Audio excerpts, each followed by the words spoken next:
Welcome to a meeting of your Planning Commission, the official local planning agency for the cities of Tampa, Temple Terrace, Plant City, and unincorporated Hillsborough County.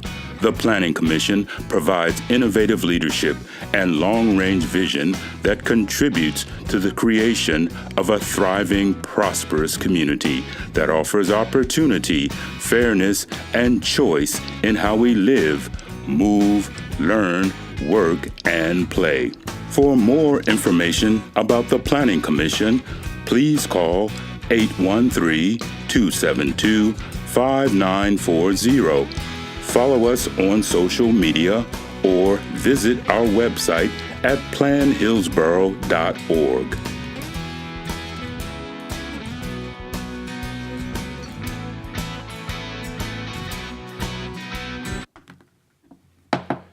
Good afternoon and welcome to the October 8th regular meeting of the Hillsborough County City-County Planning Commission. We thank you for attending this meeting. Your comments and participation are encouraged. We ask that you please sign the register at the rear of the room and turn off any devices that may be a distraction. If you wish to address the commission on agenda items, we ask that you also complete the appropriate public comment sign-in sheets at the rear of the room now. When addressing the commission, please state your name and address and speak directly into the microphone. For those that are not familiar with our process, the meeting will be conducted as follows. An agenda item will be introduced and staff will give a presentation with a 15-minute time limit. The applicant will be given an opportunity also to make a presentation with a 15-minute time limit. Following presentations, members of the public may address the Planning Commission when recognized by the chair, and public comment will be heard for 3 minutes per person. The applicant will then be afforded a 3-minute period for rebuttal or response. Planning commissioners will ask questions, public comment will be closed, and upon a motion, a second, and discussion, a vote will be taken. With that introduction, I will ask Commissioner Dix to lead us in the prayer and the pledge. Please rise.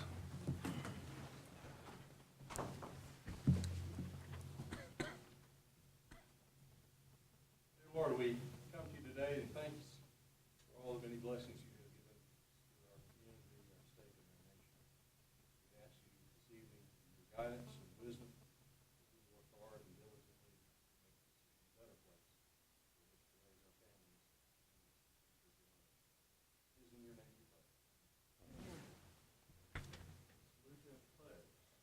Pledge allegiance to the flag of the United States of America and to the republic for which it stands, one nation, under God, indivisible, with liberty and justice for all.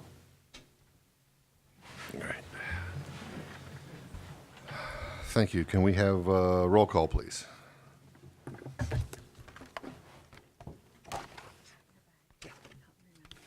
Good afternoon. Dix? Here. Green? Present. Joseph? Here. Kress? Here. Marino? Here. Thrower? Here. Wilds? Here. Dickerson? Green Duffy Suarez sitting in for Amber Dickerson. Rodriguez? Here. Chairman Dowdy? Here. Commissioner Powell? You have a quorum? Thank you.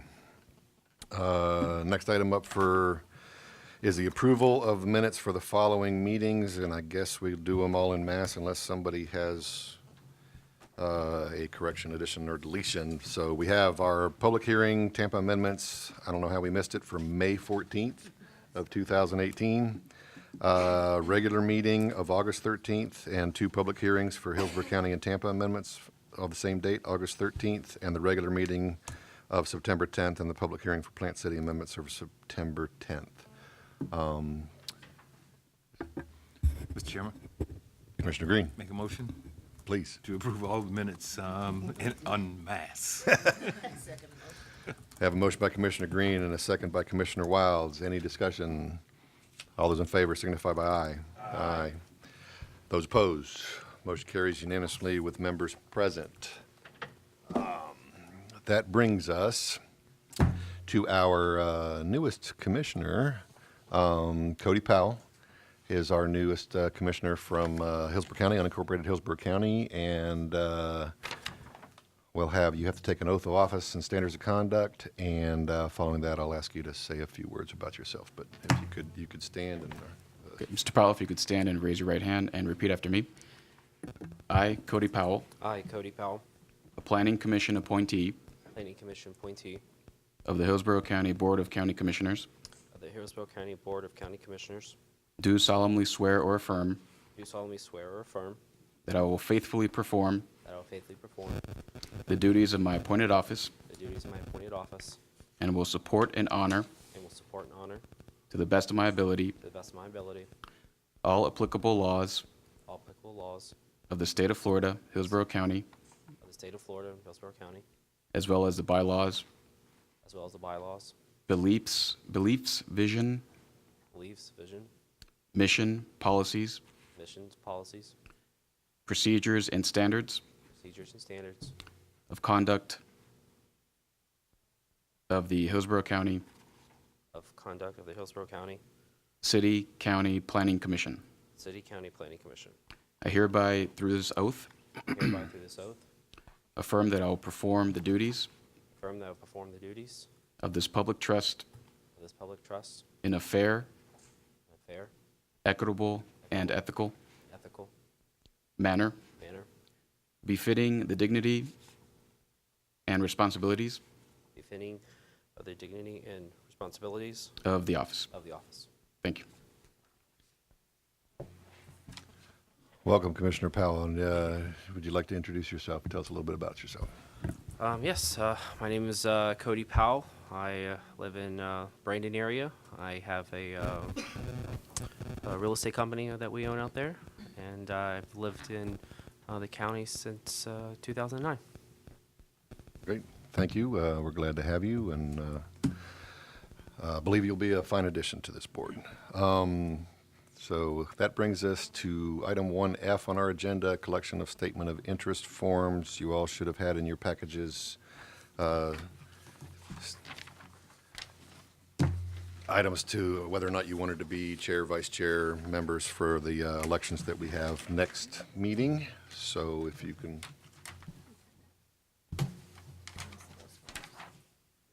I didn't get one. It was after. It was the last of the first packet. Okay. Copies. Copies.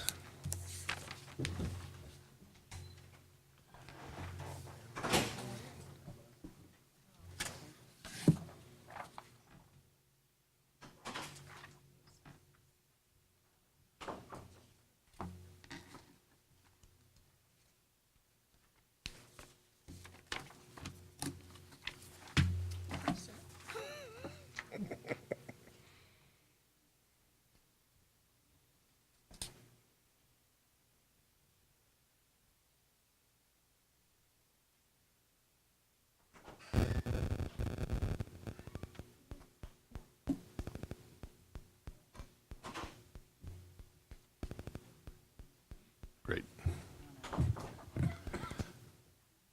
Well, yeah, I guess while we are waiting on that, we could, thank you, we could move to item number 2 on our agenda, public input for those items not scheduled on the agenda. If there's anyone in the audience who would like to address the commission on items that are not on our agenda, now is your chance. Well, that took about 10 seconds.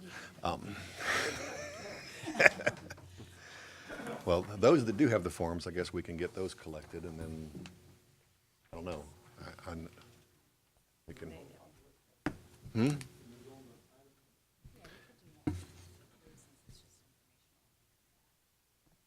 Fine. Keep it moving. Okay. Item number 3, presentation, 2045 population employment projections update. Mr. College, bail me out. I'll be some filler for you here. I'm Sean College, Planning Commission staff, and this is an information-only item. There's no action required for you at this time.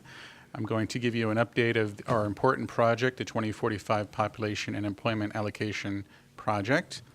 What I'm going to do today with you briefly is run through a background. How did we get to where we are now with this project? What is our current status? And then some quickly our next steps with regard to this project. You may regard that when we started this some months ago, we looked at projections. Which projections are we planning on using? What projections were out there? How accurate were those projections? We looked at that very early in this process and settled on the Bieber medium projections to be utilized for this project. We also looked at various data when we started this project. We looked at what were the trends with regard to residential building permits, where was the building taking place historically over the last few years in particular. We also looked at what kind of developable land was available in the county. Where would the population tend to go to these developable areas? And finally, we also looked at redevelopment potential. That was, again, early in this process, we looked at the redevelopment potential of various areas within the county. And that set the stage for us to come to the understanding that we were looking at about 700,000 new people from about 2016 through 2045 over that time frame, and about 450,000 more employees, which is a very daunting amount of population and employment growth. When you look at the available land that we have for development under our current land use plan and our current urban service area, we also came to the realization that we would probably build out of those land uses before the 2045 horizon. The next thing we did was we looked at, well, how would we respond to that? Knowing those things, knowing that data, how are we going to respond to that? How are we going to grow? And the way we settled on doing this with our partner, the Metropolitan Planning Organization, was through a scenario planning process, where we'd come up with 3 somewhat exaggerated scenarios of how we might deal with this population and employment projection. We're going to get a lot of feedback on those scenarios, what people like, dislike, and ultimately develop a future scenario to deal with the growth that we're expected. So what we did was we came up with these 3 scenarios. We understood a different population and employment distribution in these scenarios, illustrated by the maps you see here. Then we went over what kind of projects, primarily transportation infrastructure projects, might be available under different scenarios. The first scenario we labeled the trend plus scenario. That scenario talked about basically continuing a trend we have now, but also allowing for significant expansion of the urban service area in various areas. This is somewhat of a suburban pattern of growth and development that would develop out throughout the county and not be so much contained by the urban service area. This is one of the exaggerated scenarios that we were putting out there for comment. There would be highway investments and a great amount of new infrastructure needed, and quite a bit more impervious surface area under this scenario. The second scenario that we developed, and this is all, again, going back, this was presented to you before, I'm giving you again the background, was the Belt and Boulevard scenario. And this was very unusual in that it was talking about reinventing the I-275 corridor down through Tampa, downtown Tampa, to a boulevard and busway. There would be also tolled express lanes. There would be limited expansion of the urban service area under this scenario, primarily in the I-4 area. But we also wouldn't do everything we needed in redevelopment and intensification within the urban service area to accommodate all the projected population. So without those two, with limited expansion and not a full addressing the intensification, we would expect this scenario would push some population to other counties and not accommodate the full 700,000 that we're expecting. And the final scenario, as you may recall, was a transit-oriented scenario. This one was very high investment in a significant amount of transit infrastructure and also holding the line completely on the urban service boundary. To do this, you would have to have significant redevelopment and intensification within the urban service boundary, and that itself is also a very daunting task to accommodate all the population. But this was the third, somewhat exaggerated scenario. So that tells us how we got here. And now the current status of where we are is that we have just completed the outreach. We had a very successful MetroQuest online outreach program. It was actually, MetroQuest is the online platform that was used to survey, and it was their most successful regional survey that they've ever had as a company. We had over 9,500 responses to the survey, so it was a great deal of public input regionally for this for these 3 scenarios. It lasted 9 weeks. We had 84 presentations and events that the Planning Commission staff and MPO staff attended, and again, that meant that we presented to about 8,700 people. We had a number of cards, rack cards, outreach cards. There was one in the trim notice, and they were distributed to libraries, tax collector's office, etc. A great deal of outreach. And that brings us to where we are now and what our future steps are. So now that we have that outreach, we have that data, We're going to be dealing with what people liked and disliked within those three scenarios and arriving ultimately over the next few months at a hybrid scenario that incorporates what everybody's looking for in the future for Hillsborough County. And how we're going to do that is we're going to be presenting and distributing these outreach results. We're planning for this forum for you guys to have a workshop at your November meeting. In addition to your regular meeting, you'll have a workshop where we'll discuss in detail the results of the outreach and get your input on how we might approach the hybrid. And we're going to continue to work with local governments to develop this hybrid scenario. And that ultimately will conclude probably in somewhere around January of 2019. So that concludes my project update. Thanks, Sean. Are there any comments from commissioners? I see Commissioner Dix. Thank you. The meeting in which we're going to have an opportunity to discuss and ask questions of you would be at the November meeting of the Planning Committee? I think at the November meeting, that will definitely give you a lot of information on what the outreach saw and what people in the community were looking for. And then, yes, that would be a great forum that we want to get your input on how you saw or when the approach to the hybrid. And the second Monday of November is Veterans Day? Correct. I'm just trying to get it all together, because I have some questions. I don't want to take the time now to ask you, but I have some questions I'd like to follow through on that. So Sure. The Planning Commission's November meeting will be November 19th, which is the third Monday because of Veterans Day, and that is the week of Thanksgiving. It's a tough month, this November is. And we'll start the regular meeting at 2 o'clock to make sure we have adequate time for that workshop to thoroughly discuss the results and your thoughts on it. thank you. Commissioner Green. Thank you, Mr. Chairman. Sean, just one quick question. The build-out, particularly the growth scenario, so on one of the graphs that sort of showed by 2035, the absorption or the absorption of the projected population right here. Now, does that build out scenario, does that suggest everything within the urban service area, including the city of Tampa and municipalities, or okay? It does. As well, it does also anticipate, if we don't do anything, that the land uses, although they're low density, but outside the urban service boundary, would be built out at the existing low density land uses that are assigned to them. And that's just withholding the... That's holding the line with the urban service boundary and not doing really anything to incentivize redevelopment or intensification or appropriate infrastructure that would also lead to more intensification and redevelopment. Okay, thank you. Commissioner Joseph. Thank you, Mr. Chair. It was a great presentation. I think it's a lot of good information. And I had a question on the data that we're using. The earlier images showed housing starts, areas of housing starts, development potential. The later maps showed population and employment. By population, are we talking about housing units, or are we talking about people within a given geographic region? Well, it would be both, but when we allocate, we're allocating population. Okay. But it equates to households, depending upon how people, what type of homes people choose. Okay.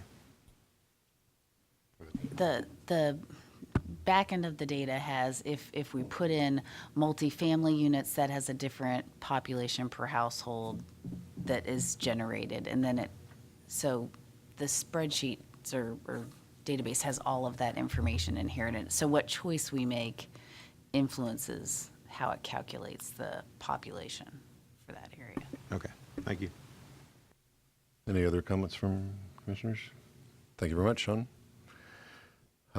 We will circle back to item 1F, the collection of statement of interest forms. Now that you've had a chance to select whether or not you wish to serve as chair, vice chair, member at large, MPO member, alternate, et cetera, or on the other committees that this board has, if we can pass them around to our attorney. And they will, no, he will compile them all up, and we'll get a summary at the end of the day for our consideration for our next meeting, since we do our elections next meeting. So that takes us to item number 4 on our agenda, Hillsborough County consistency finding for the land management plan for Double Branch Bay. Sean, fancy meeting you here again. Thanks for having me. I'm Sean College with Planning Commission staff. This item is a consistency determination. It's for the land management plan for Double Branch Bay 2018 through 2028 document. This is a natural preservation area managed by Hillsborough County. It was transmitted to the Planning Commission by county staff with a request for a consistency determination with the unincorporated Hillsborough County Comprehensive Plan. I'm going to give you just a brief presentation and staff's recommendation. Then I'll introduce Mr. Bernie Kaiser from county staff, who will give you a little more detailed information about the plan. Again, the purposes for consistency determination is pursuant to Chapter 97, 351 Laws of Florida. As the local planning agency, the Planning Commission does consistency reviews with local comprehensive plans in Hillsborough County. Background, this is a natural preserve. It's 1,585 acres. There's passive recreational use at this nature preserve. There's a variety of natural communities and of habitat communities and wildlife. And it's an important habitat connection for Hillsborough County. The slide you see before you shows the general location of this natural preserve between other natural preserves. It is along Old Tampa Bay, north of the Courtney Campbell Causeway. It is a draft management plan, and some of the details within this management plan, or the highlights, are exotic vegetation treatment, maintain and improvement of water quality, prescribed burning, and habitat restoration. Considerations for a consistency determination of the plan with the unincorporated Hillsborough County Comprehensive Plan mainly are that the comprehensive plan also mirrors natural preservation as an emphasis in terms of policy, habitat restoration, public access is an important aspect of both the plan and the comprehensive plan, habitat and wildlife preservation, and natural connections are important and are highlighted in both plans, both the comprehensive plan and the management plan.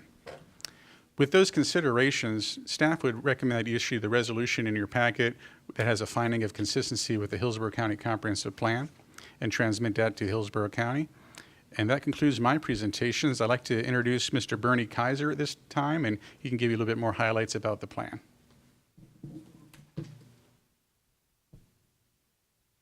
Hello, Bernie Kaiser, Conservation and Environmental Land Management Department of Hillsborough County.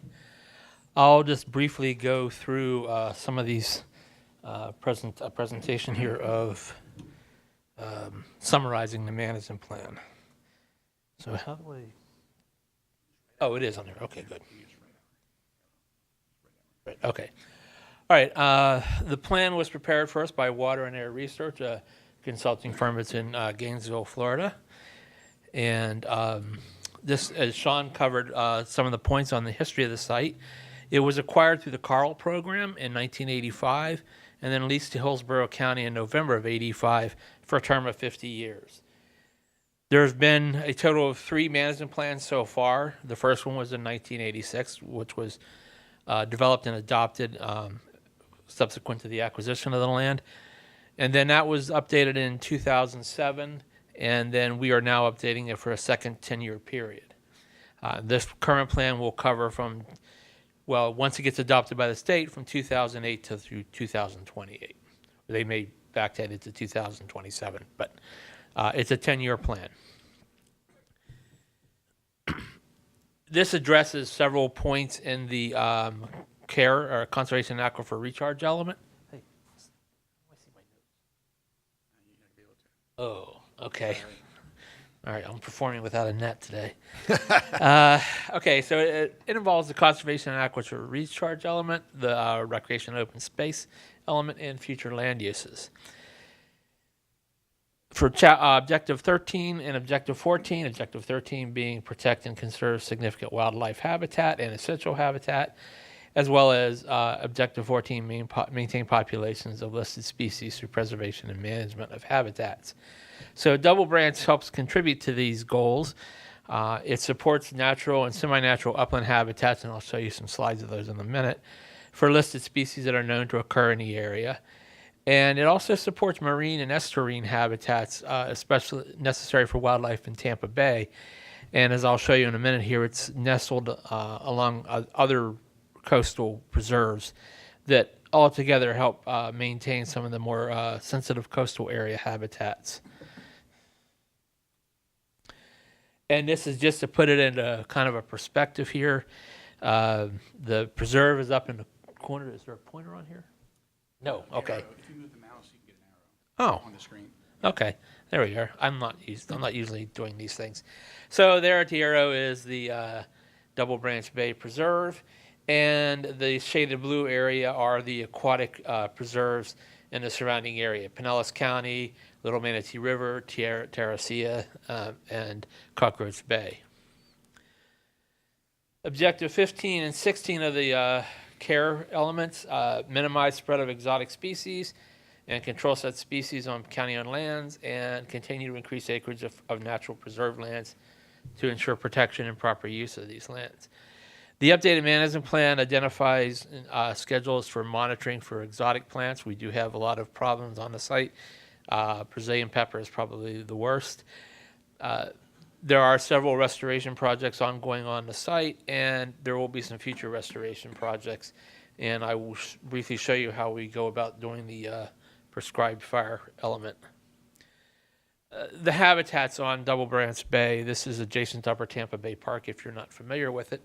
It is mostly marine habitats. The total upland habitat acreage is about 8%, 8.5%. And the overwhelming majority of it is marine and estuarine habitats, which you can see here, the salt marshes and tidally influenced areas. So in the past, we've maintained or emphasized working in the upland habitats because of that's part of the ELAP program. But since with this site being so much more of a marine area, we will be in the future gearing more efforts toward maintaining seagrass beds, mangrove forested areas, and that for primarily for marine habitats. And this is just another part of the habitat habitat mapping. The red areas on there are oyster bars, and the green areas are seagrass beds, which you can see from the aerial. They extend beyond the boundary of the park. Here are just a few images of upland habitats on the site: Mesic flatwoods and unburned areas of flatwoods. And in the middle one, the middle photo here, this is some of the shrub and brushland habitat, and in the background you can see the roofs of an adjacent apartment complex. And I put this in here to emphasize how difficult it is to burn this site because of the urban interface. So, I mean, that's always hemming us in as to when we can burn it. And as I think a lot of you know, most natural fires in Florida occur during the spring and summer. But on this site, we need a very strong north wind, which is very rare to have happen in the summertime. So a lot of times it gets burned in the winter. Here we have some of the transitional habitats between the uplands and the marine habitats. There are tidal flats. Some of them are bare sand or almost bare sand. Some are salt covered with scattered mangroves. And there are some mangrove stands and buttonwood stands in between the mangroves and the uplands. And just I thought I'd throw it in here. In this photograph, the little white spots you see back there, those are the remains of longleaf pine trunks from trees that have died a long time ago from as the sea level was slowly rising. The wetland habitats, there's only a small amount of freshwater habitat on the site. Most of it's marine, either in the form of tidally influenced creeks, oyster bars, or mangroves. And there are also a number of mosquito ditches in the area. And these, there's been some debate as to whether or not we want to fill those. And there's some research out there that suggests that probably filling them in would be more damage than leaving them, because some of these canals or ditches form habitat for juvenile stages of a lot of the fish that are in the bay. Restoration needs, as I said, we're hemmed in because of urban areas, so we have to do a lot of mechanical vegetation management instead of fire. So we have a couple areas that are scheduled to be mechanically reduced in the near future. And there will be some supplemental planting in some of the spoil mounds on the southeast corner of the site. These are spoil mounds, probably most likely from excavation of the canals, but these happen to also be really good habitat for a threatened species of prickly pear that's limited now because of habitat loss. And the other regarding facility needs, map ID number 5 is to establish the canoe trail connections for the on the site and hopefully extend that beyond the site, which I'll show you here in a second. This is just briefly some budgetary numbers of what we think it may cost for us to take care of the mechanical vegetation and the canoe trail connections. And as I mentioned before, we do the prescribed fire, and these are the red lines on here are the boundaries for the various management units. All of them are quite small, and that's for smoke management issue reasons. And this is Hillsborough Avenue right along the edge there. So you can see where we're pretty well hemmed in for doing fire on this site. This is the 2-year planning goals. The management plan is a 10-year plan, as I said earlier. And the way the management plan is structured is it has a 2-year short-term goal, which basically you accomplish, and those are the foundations for your 10-year plan, the long-term plan. The one that I have highlighted in green here is Upland Natural Community Mapping. We just got that completed within the past 2 months, so that it's now more accurate than it was in the past. It follows the state guidelines, so that any mapping that's done on the site, it can be basically plugged into the overall state mapping efforts and be consistent with their methodology. And the 10-year plan, basically, I won't go through here line by line. It consists of monitoring, basically, for exotic species, monitoring the restoration projects, and modifying some of the planning, conservation planning, or land management plans in response to changing conditions. The recreation and open space element, I think we provide for 2 elements or 2 parts to this. We have a upland habitat hiking trail, which you can see on here in green. I apologize for this being so small. That is going to probably be expanded and marked more clearly. And there is an existing canoe trail that we plan on expanding to go further into the more backwater areas of the preserve. And ultimately, this can connect. Let me go back. The long-term goal is to connect the canoe trail of the preserve to the Blue Way, I guess it's called, the Pinellas County Blue Way or Blue Trail. It's a canoe trail that goes along the Interbay and Pinellas County. The left photograph is just simply the part of the Tidal Creek where the canoe trail would go. The right one here will show you the very faint dotted blue line on there is the Blue Way Trail, the existing that long-term plan is to connect into that. And you've seen this one on the right here before, but I just wanted to put that in there to give you an idea of the landscape context of the whole thing. And finally, to increase lands that we can buy, there's not much in this area that we can buy, but there are a couple of lots that are adjacent to us that if there's a willing seller, we'd be happy to purchase them at the right price.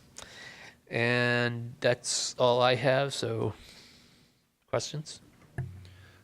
Thank you, Mr. Kaiser. Before we get into any questions from commissioners, I need to ask if there's any members of the public who wish to address the commission on this item. Okay, seeing none, are there any questions from commissioners for staff or Mr. Kaiser? I have one, Mr. Chairman. Mr. Dix.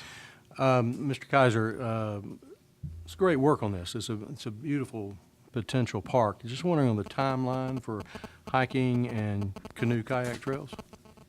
It's budgetarily driven, so I think the goal initially was to try to get it done in the first 2 years of the plan, Of the 10 years? of the 10 years. But all that is geared, it's tied to budget. And with it being a canoe trail, it's tied to weather events, because you have to do it at certain times when the tide's right. So, but I think the goal was to try to do them in the first 2 years. And then finally, if I can, I'm curious, it was a 50-year lease back to the county? Yes, And so this 10 years will make it 40, right? I believe so, yes. And so we're drawing close to the end. Is it time to start negotiating that, or? I would assume so. That's sort of not my department, but because I think these are, we have a number of properties that are like that are up for, there's some 50 and some 100-year leases, I believe.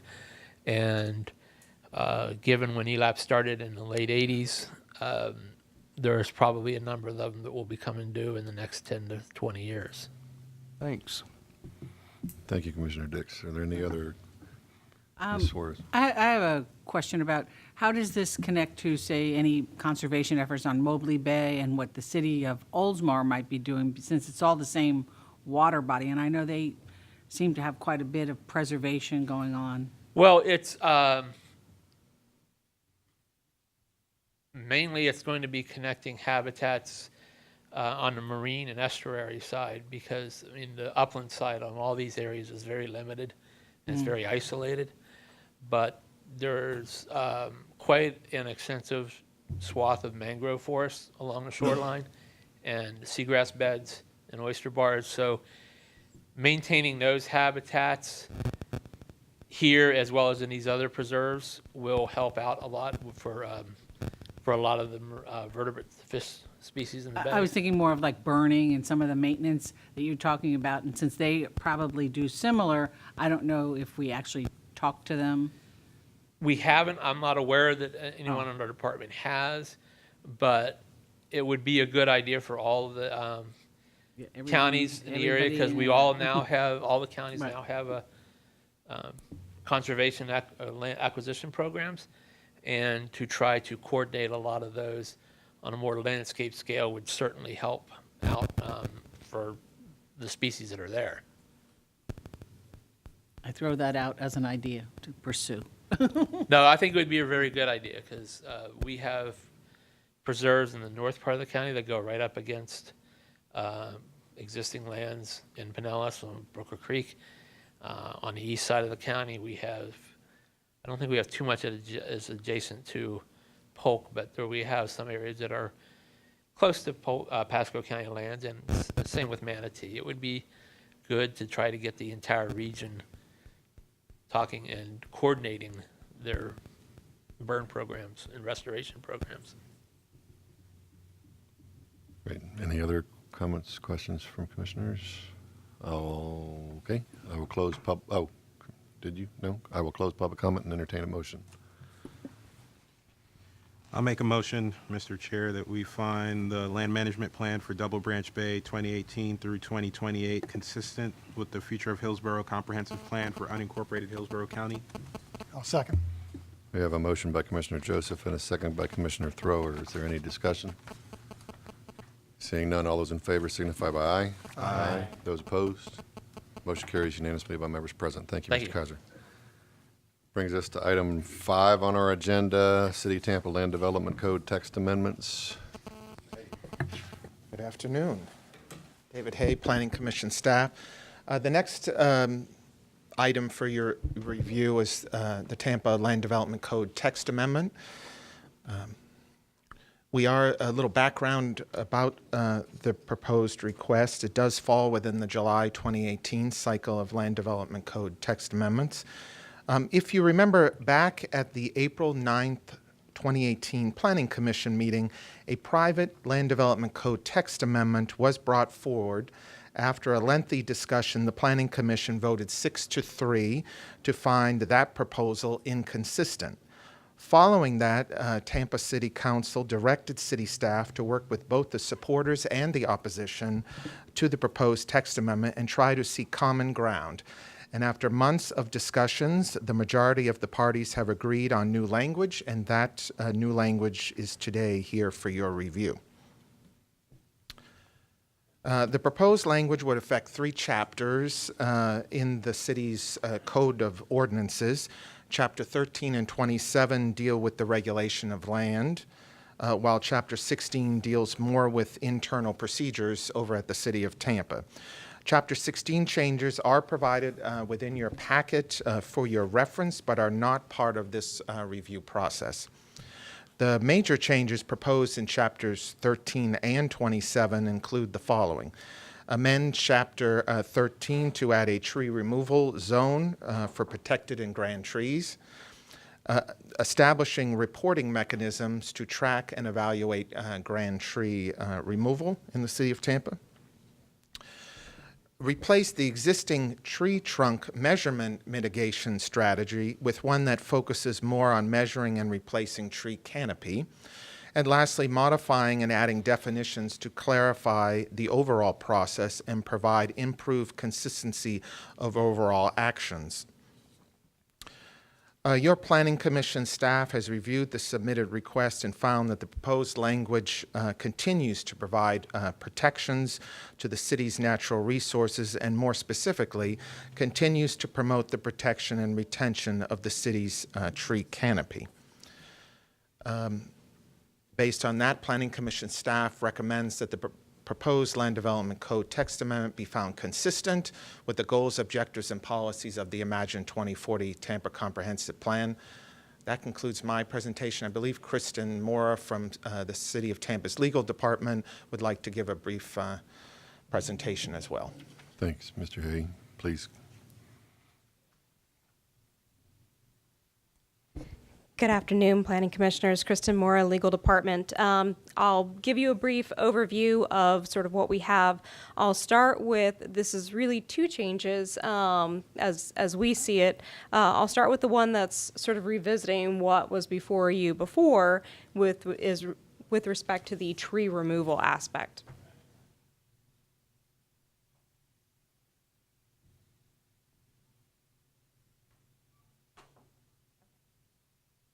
Hopefully that'll pop up for you there. So the Tampa Bay Builders Association, as well as a group that was here in opposition before, that have come together and are known as Tree Something, Say Something, as well as a couple other citizens from various homeowners associations, all got together and had several meetings and discussed what they would like to see as far as a tree removal provision. What they came up with is a tree removal zone, and in simple terms, and the graphic would be helpful here as well. But in simple terms, you take the setbacks and you add 5 feet, with the exception of the rear setback where you add 10 feet. So you're coming in a little bit tighter than the actual setbacks. And then that area, if a tree falls within that area, there's your graphic.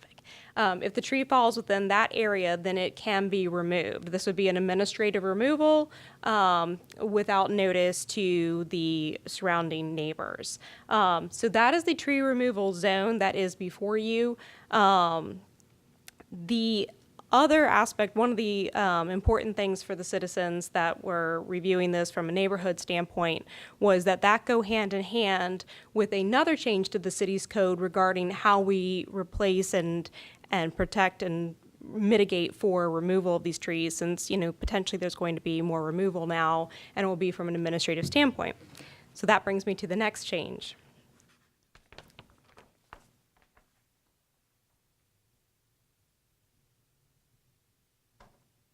So currently, like most jurisdictions, the City of Tampa replaces stick for stick. We measure the tree at diameter at breast height, and then we replace with a number of trees that equal up to that amount of tree. The new proposal is actually scientifically backed. There have been a number of experts that have reviewed and provided commentary, and this actually builds on some of the years of study that Joe Samnick has done on trees. And the canopy is what provides the major benefit to the City of Tampa. That's what catches the rainwater. That's what provides shade and saves our energy. That provides habitat. So the canopy is one of the major contributors, and that's really one of the key aspects that we're trying to protect often when we're protecting trees. So what we have built is that You will now take the shortest length diameter, so the shortest length of the canopy, and the longest length diameter, so the longest length of the canopy, and you'll use math and algebra that I won't go into and bore you with, to come up with what the average canopy size is for this tree. We have then on the other side done a calculation of if you took a 2.5-inch caliper tree, and this is a change as well. Currently it's a 2-inch caliper tree. We're going up to a 2.5-inch caliper tree, so a little bit more substantial tree that's being planted as a replacement. What that canopy for that tree would be in 5 years. So we're giving a 5-year growth rate to recognize that trees grow very rapidly in those first few years, and that would be, and also that coincides with the 5-year canopy study that the city does every 5 years. So in theory, in 5 years, you would have that full replacement for that tree. And then there's a number of trees that you have to replace in order to replace that canopy. That is sort of the nuts and bolts. Actually, let me add one more thing. One of the things we are also taking into account with the new mitigation is we have created a formula that will take into account the condition of the tree as well, because you may have a very large tree that is also in very bad condition. So it might have a huge canopy, but that canopy could have holes in the middle of it, or the tree could be at the end of its life and not be providing as much benefit. So we have taken that into account as well into the new formula. So all of that will be calculated when people are providing mitigation. I am available if you have any questions about that. I know it's a lot of information. Thank you, Ms. Moore. Before we get to questions, however, from commissioners, I need to open it up for public comment. So if there's anyone in the public who wishes to address this commission on this agenda item, please line up and state your name and address, and you get 3 minutes. Hey, Ricky. Good afternoon, Planning Commissioners. Richard Pederica, 400 North Tampa Street, Suite 1040. I am a landscape architect in the city and a certified arborist. I've been involved assisting parties in resolving some of the technical issues that Ms. Mora didn't bore you with. I just want to point out 3 sort of summary items from my perspective as a professional. The city finally recognizes that it's not in the timber business and that the value of trees is being conveyed through leaves and branches and not trunks. And this language speaks to that insight. It also removes barriers to affordable housing. A lot of the discussion about tree removal is building mansions or in different areas of the city, but sometimes a tree on a small lot can remove any ability for affordable housing to be developed, and this recognizes that. And it also incorporates state-of-the-art vegetation appraisal techniques and methodologies, which align with the industry today. So I would ask that you please find it consistent. It is a pretty rich proposal. Thank you. Thank you, Mr. Pederica.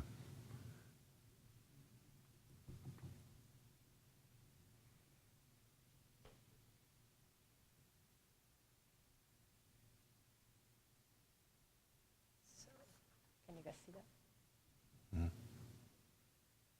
I'm Cynthia Duncan, 4205 West Barcelona Street. Thank you for letting us be here again and for giving us the chance to collaborate with the builders. I'm an engineer. I've done a lot of site surveys. Most of them were in a combat zone, but a 50-foot diameter dish isn't a whole lot different than a grand tree. So I worked with Mr. Pederica, the builders, the tree people, the homeowner associations, and we came up with this tree removal zone. Because there's a lot of trees that need to come out in Tampa. There's all those trees planted under the power lines. We've got to get rid of those. 10% of the trees from our last canopy study in residential areas are dead or dying. So those need to come out.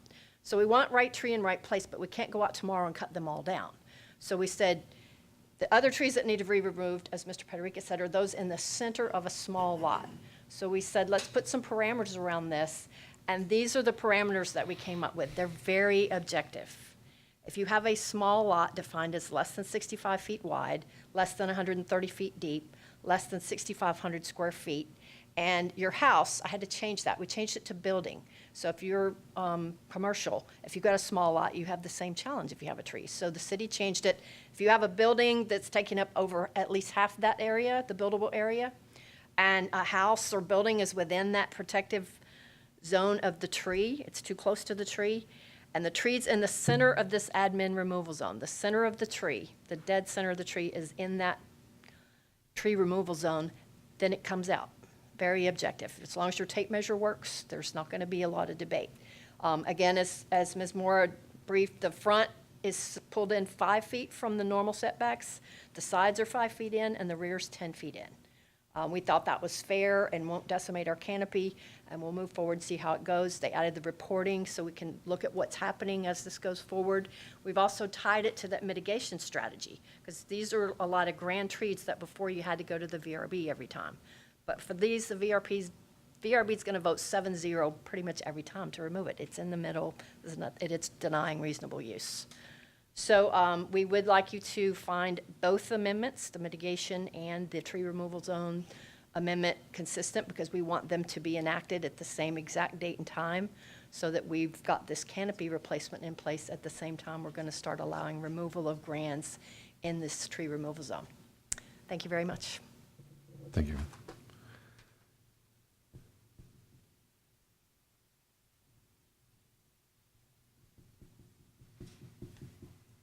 Good afternoon. Chelsea Johnson, 3313 Home Court in Tampa, 33611, and I'm standing here with Jennifer Motzinger, who is the president of the Tampa Bay Builders Association. I am the founder of the inter-neighborhood group called Tree Something, Say Something. Back in April, this group of volunteers came to you all. We asked you to have some more time so that we could attempt to collaborate with the Tampa Bay Builders Association and its attorney and its stakeholders. Since that day in April, the tree advocates and the tree lovers have worked tirelessly, meeting nearly weekly to find a way to find common ground with the city's need for growth while protecting our precious tree canopy. I'm happy to report that efforts to collaborate have been successful in finding common sense, common ground changes. If you had told me several months ago that today I would be standing in front of you with the president of TBBA in agreement with you with what is before you today, I would have found it hard to believe. But here we are, a testament to what can be accomplished when those with differing opinions take the time to listen to each other. I want to thank the Tampa Bay Builders Association for their months of willingness to meet with us, again, nearly weekly for the past several months, and work through some of our differences. Also, a huge thank you to the volunteers of Tree Something, Say Something, which also met weekly for the past several months.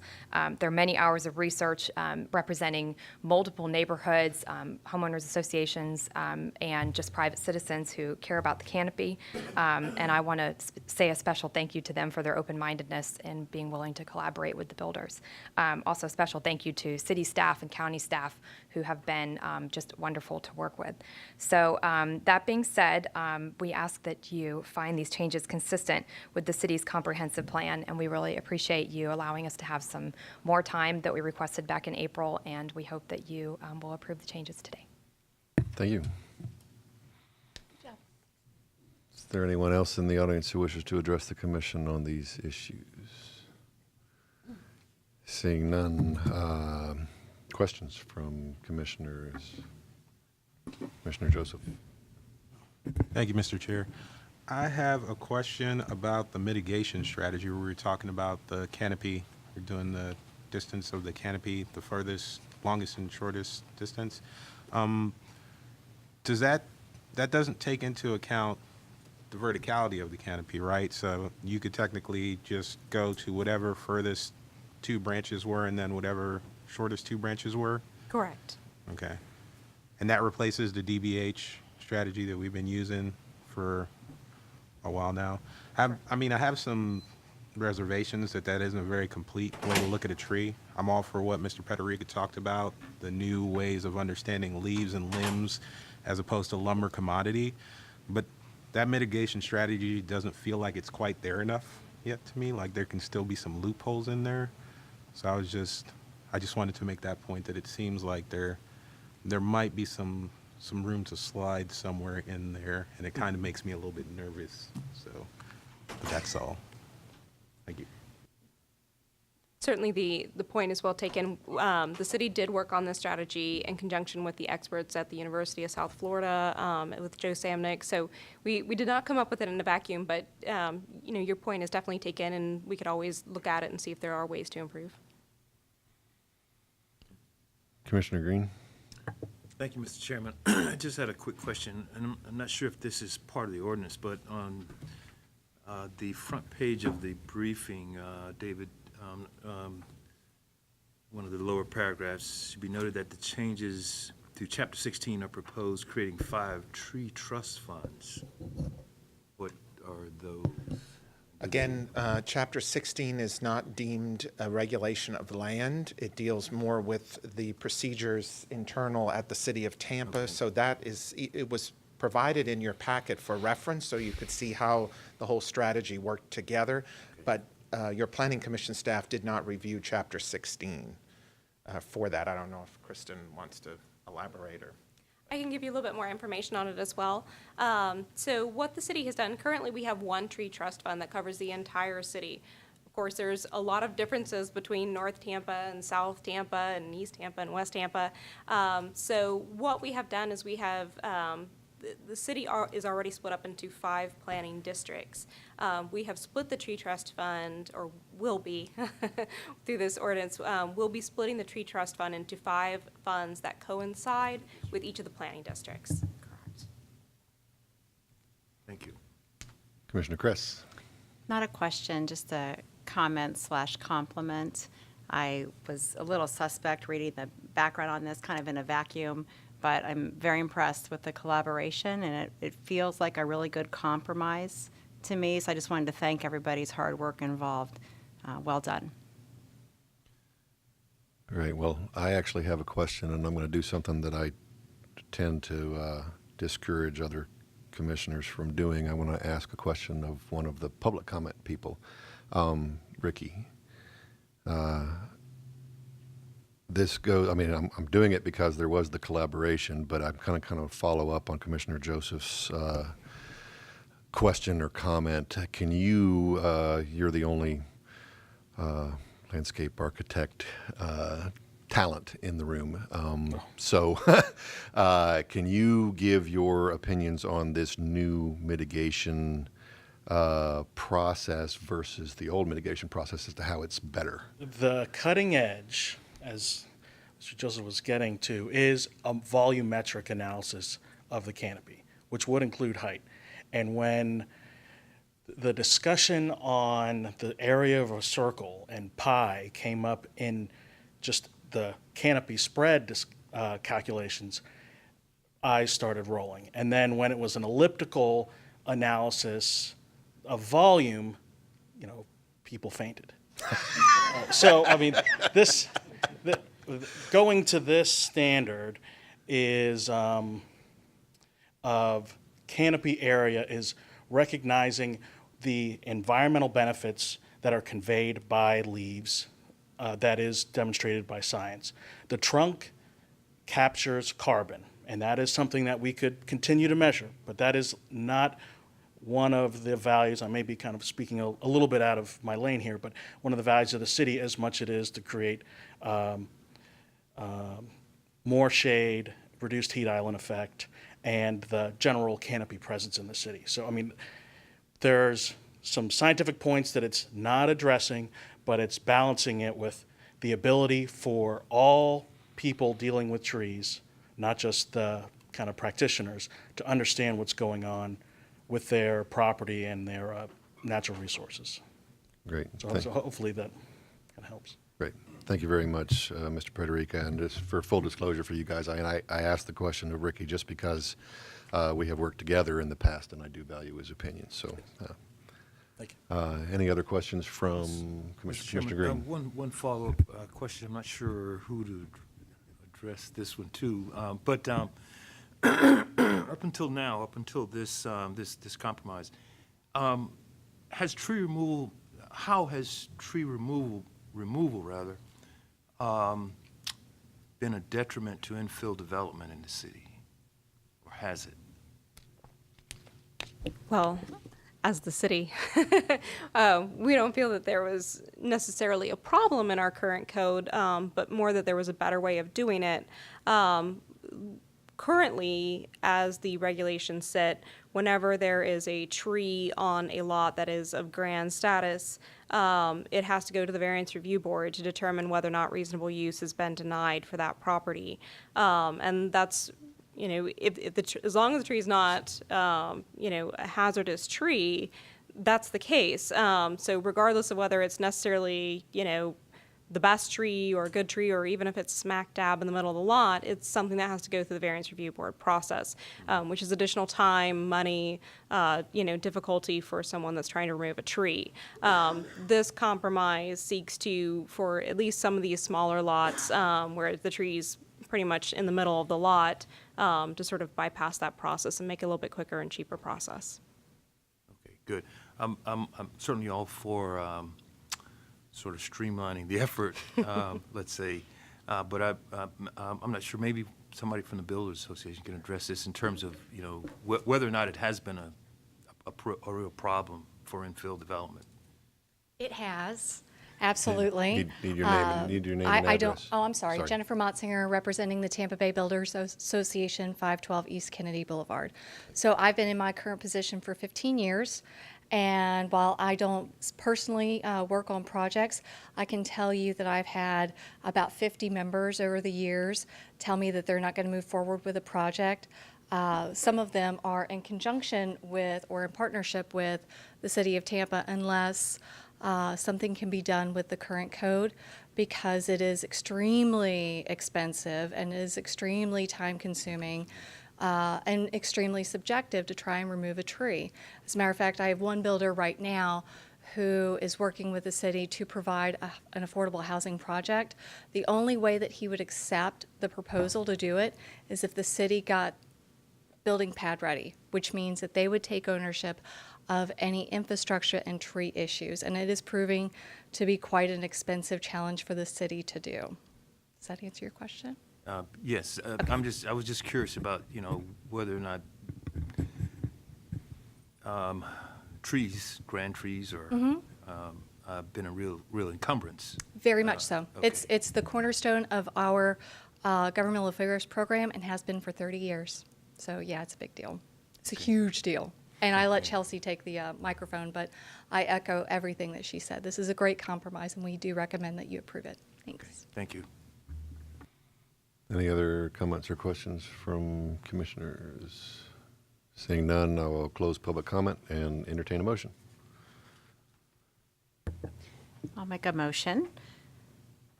Let me know if I get the wording wrong, but I'm going to recommend that the City of Tampa Land Development Code text amendments, chapters 13 and 27 related to the tree ordinance, be adopted.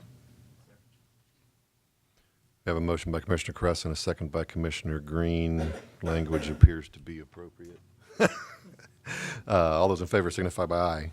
Aye. Those opposed? Motion carries. Commissioner Joseph against.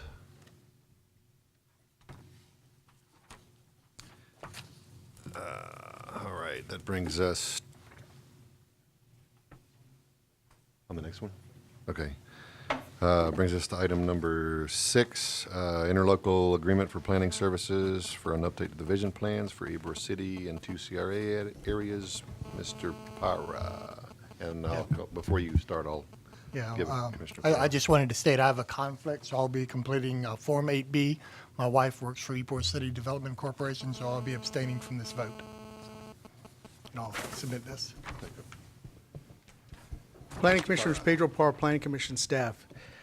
Item 6, interlocal agreement for planning services for an update to the vision plans for Ybor City's 1 and 2 community redevelopment agency areas, is a proposal to update 2 existing documents for the Ybor City redevelopment area. The first document was adopted in 2005, and it is the existing Ybor City Vision Plan. The second was an amendment to the Vision Plan for the Ybor City Community Redevelopment Agency Area Plan 2.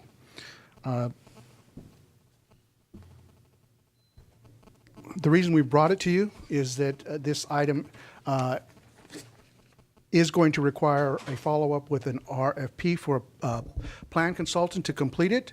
So with that in mind, the Ybor City Redevelopment Corporation approved by motion on their board partnering with the Planning Commission to create a vision plan for the Ybor City areas of this City of Tampa Community Redevelopment Agency area to update the existing Ybor Vision Plan of 2005 and the Ybor Community Redevelopment Agency Plan 2 amendment to that vision plan of September of 2010. We have Courtney Orr, who is the CRA manager for the City of Tampa and Ybor City Development Corporation, with us here today. The interlocal agreement between the City of Tampa and the Planning Commission states that the city shall pay the Planning Commission, who will accept $50,000 for the purpose of updating and creating a new vision plan that will incorporate these two existing plans and will include all of the redevelopment areas, both 1 and 2, in the Ybor City Redevelopment Agency area. With that, the Planning Commission will hire a consultant to carry out the work. It's being brought to you today because it is for $50,000, and the expenditure will be over the $35,000 that will require us coming before you again to approve the consultant contract. October 18th, the city council has on their consent agenda a resolution that will approve funding if this contract is signed today, if you give your approval for our executive director to sign it. And tentatively then, the staff would come back in December with the RFP consultant selection and ask you to then approve the expenditure for that consultant contract. And so that is the recommendation. In order for the executive director of the Planning Commission to expend consulting funds over $35,000, we ask that the Planning Commission authorize the executive director to sign the interlocal agreement for vision plan services with Ybor City's community redevelopment agency for areas 1 and 2. And again, we anticipate coming back to you in December for approval of the consultant contract to complete this agreement. If you have any questions. Thank you, Mr. Parra. I don't believe, do you need to speak from, okay. Is there anyone in the public who wishes to address the commission on this particular agenda item? Seeing none, are there any comments or questions from commissioners? Commissioner Green. Thank you, Mr. Chairman. This agreement is essentially for pass-through. Or something similar to that. Yes, we're agreeing to provide the services that will update the vision plans, and the city is agreeing to pay us for that. We anticipate that in addition to some of our agency resources, that we would need to hire a consultant for that, and that's what we would utilize that $50,000 for. Okay, so Planning Commission staff will be directly involved in.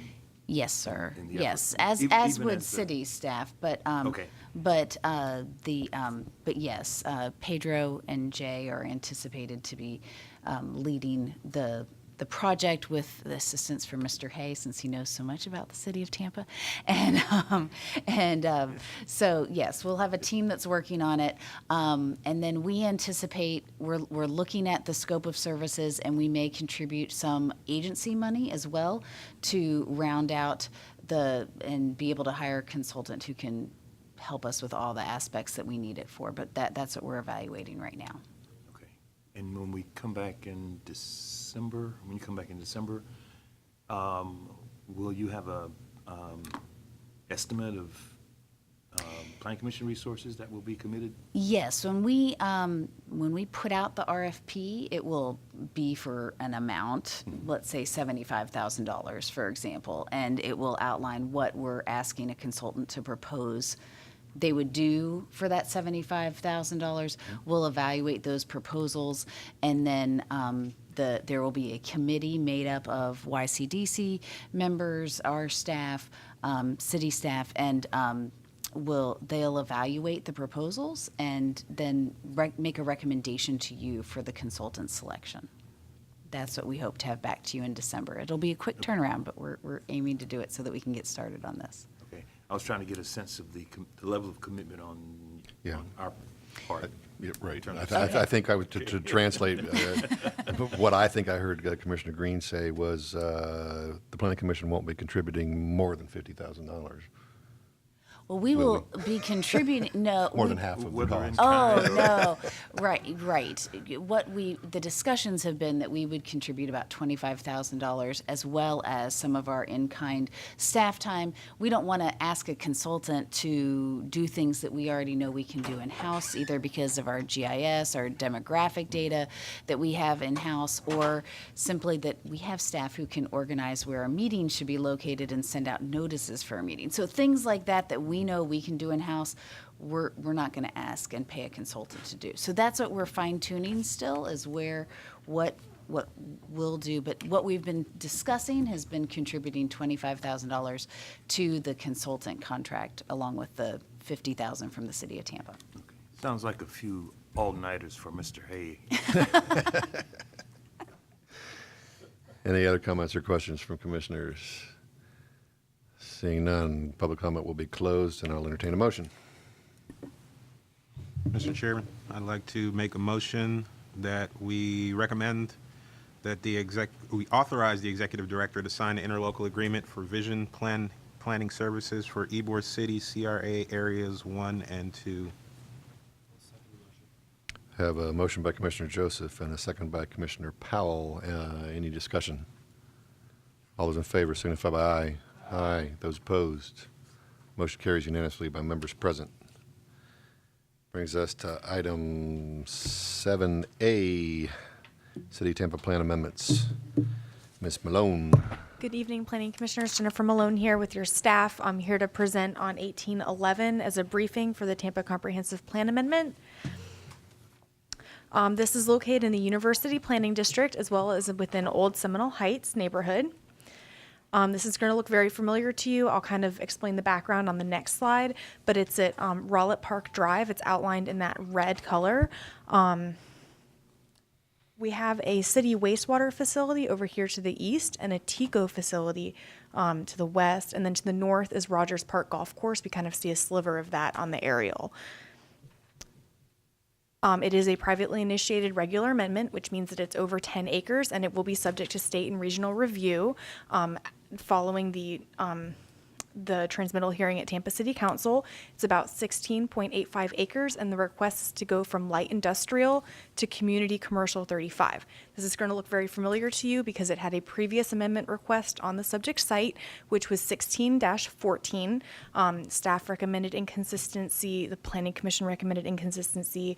It went to Tampa City Council. They didn't agree with staff or the board, so it was found consistent. However, they never had that second reading when it came back from the state, and it was withdrawn. So it died at that point. And here we are a few years later. The request is a little different. The request back in 2016 was for community mixed use 35, and the request before you today is for community commercial 35. So it's a slightly different request, but it's the same subject site. It's the adopted future land use map. The parcel is light industrial. We have some residential 10 kind of to the south. This is the Rogers Park Golf Course I mentioned earlier. It's a rec open space. This is that wastewater treatment facility because it's the city of Tampa. It's that public, quasi-public future land use, which is the blue, and the TECO facility is light industrial down here. And we have some community commercial 35 in the area, which is that red color. And the proposal would change this subject site to community commercial 35. Currently, under the light industrial future land use category, it does not permit residential dwelling units. So the biggest change would be that this would, the existing impacts would go from 0 to the potential of about 589 dwelling units on the subject site. And then the square footage would also increase from about 1.1 million to about 1.5 million square feet. So community commercial 35 has that higher floor area ratio. It would decrease the amount of industrial lands within the city and increase the floor area ratio of the subject site, and it would allow that residential development. Do you have any questions? Any questions from commissioners for Ms. Malone? Commissioner Chris? I had asked you to kind of give us an overview of how we're doing with preserving land for industrial. I don't know whether all the commissioners saw that information, but I think it's probably relevant. Yes, so the maps that we created, we have an industrial future land use map and the developable industrial lands map. So those two maps have been included in your packet after the map series. I can put on the Elmo the developable industrial future land use within the city.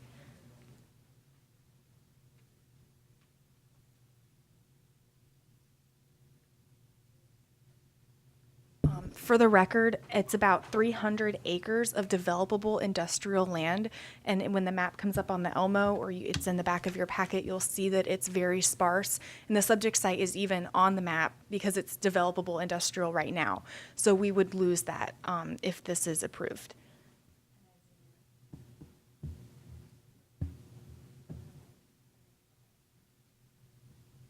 If you'd like me to zoom in, I can try and zoom in, but we're having technical difficulties with the Elmo. Oh, thank you, Jason. Yep. So the pink color is that developable industrial lands.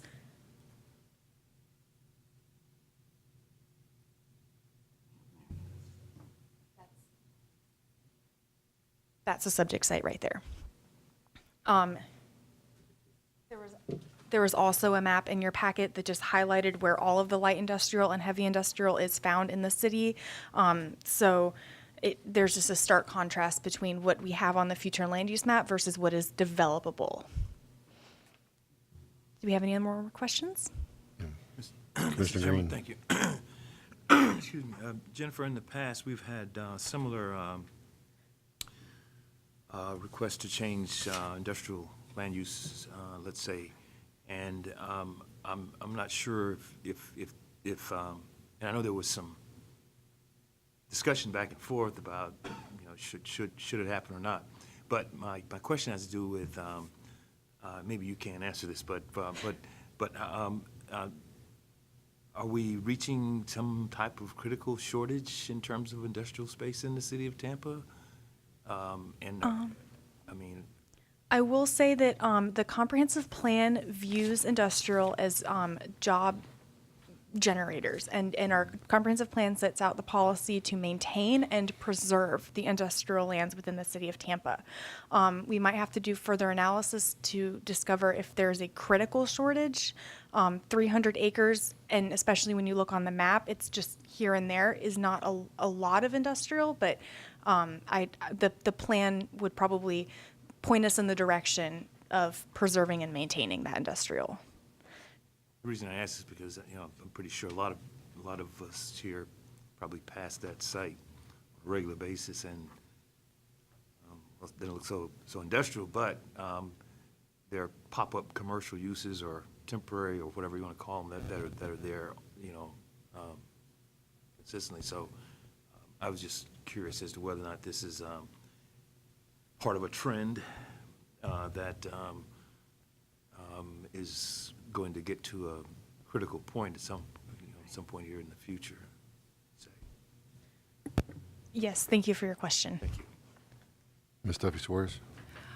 I have kind of a double question. One is, how did you define the word developable in that? And then, well, I have some experience with the city's comp plan going back to 1985.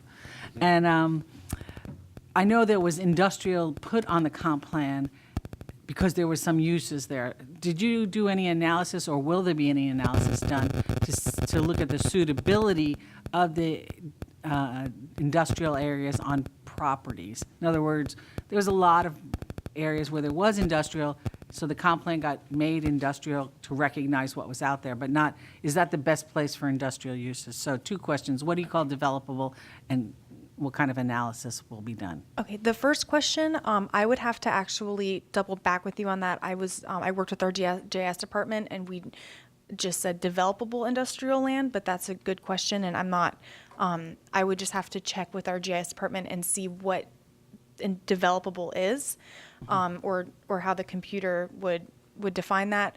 The second part of your question, if there would be an analysis that this is the best place for industrial, last time and just looking at the site, there are those CSX tracks. It's across the street from rail. In the past, that's been definitely an asset for industrial uses. There's already industrial uses to the north. There's a chemical formulator plant that has been there for at least a decade. But we would definitely further look into those when I make the staff recommendation. Okay. I won't be here. I'll tell Amber what I've said. Thank you. Commissioner Kress? Yeah, I'm kind of torn on this. This is my neighborhood, and the CSX tracks could also be a benefit to someone who lives in the area, should they ever carry passenger rail on them. I will say, just being very familiar with this neighborhood, that I think that residential could infuse a lot of needed investment and life into this area. I think the roads, the road capacity could handle it. There's residential all around it, but yet I'm kind of torn because the need to preserve the industrial land. So, any further guidance you can give us on how to really treat these kinds of things, because I've only been on the Planning Commission for a short time, and I feel like it's come up kind of again and again. So, as much as you can do to help us, and I think Ms. Duffy asked some good questions too. Mr. Chairman, if I may, I think Karen is alluding to is the fact that certain corridors that have maybe industrial property already are changing, and this certainly is one. This is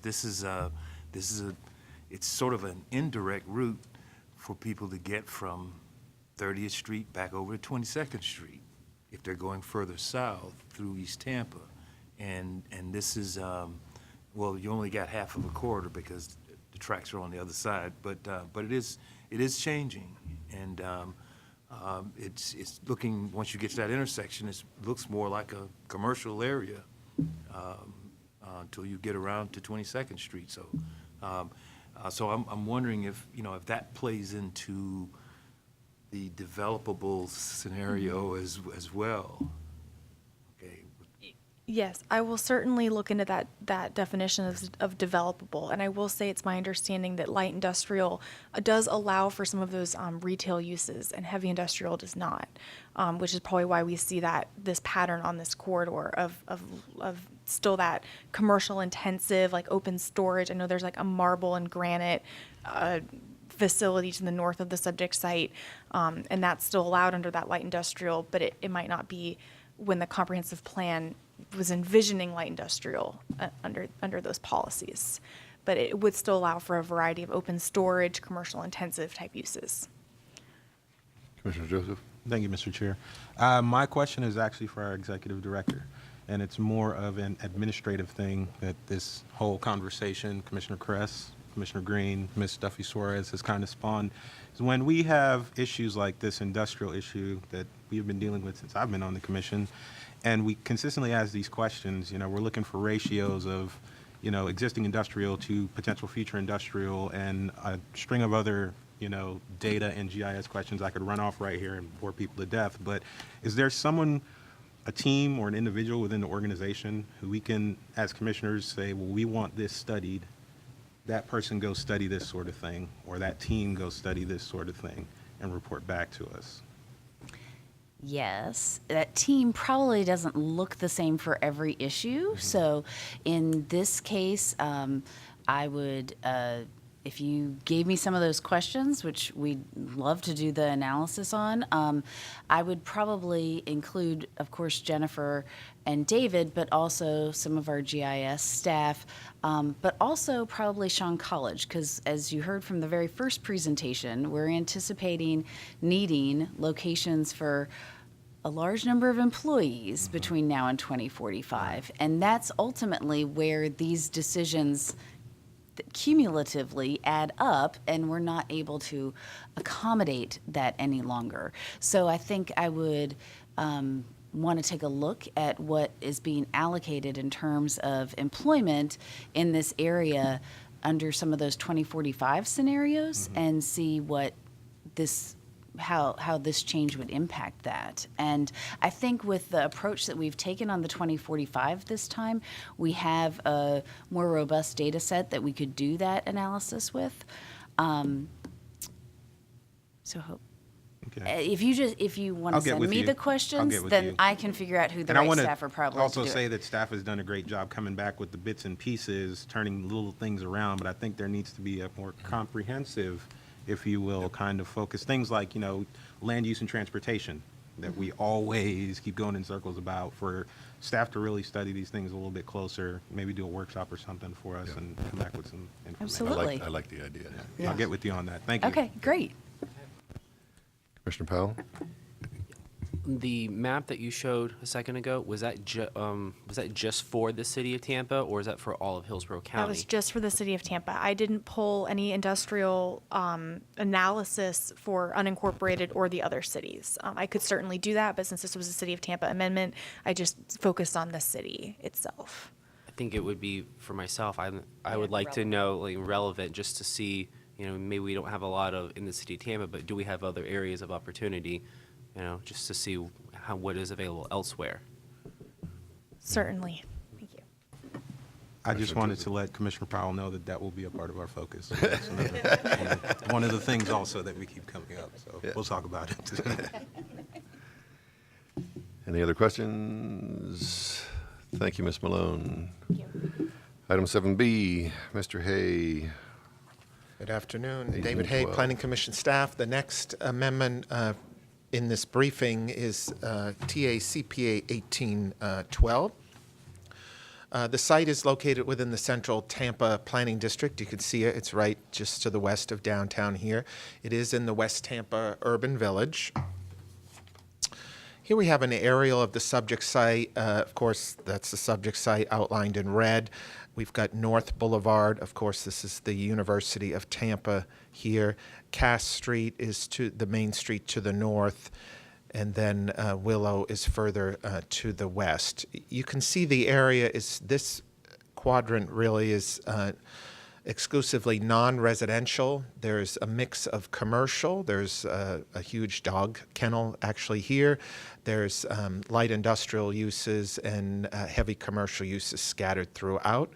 The pattern changes slightly as you go further west. There's still a mixture of commercial, but then you start seeing some scattered residential uses. And then further, as you go off the aerial, you could see actually it turns more into a multi-family development pattern. North of Cass Street, it's predominantly single-family development. You do have some multi-family here, and then this is Tampa Prep, and of course Hillsborough River and downtown's off to the east. It is a privately initiated request. It is small scale. It's approximately 1.76 acres. Currently, the subject site has a future land use designation of general mixed use 24. The applicant is seeking an amendment to go to the urban mixed use 60 future land use category. Here we have the adopted map. A lot of these colors do look alike, but the light blue, which includes the subject site and the majority of properties in this area east of North Willow, is that general mixed use 24. You can see it all kind of, it's a patchwork, really.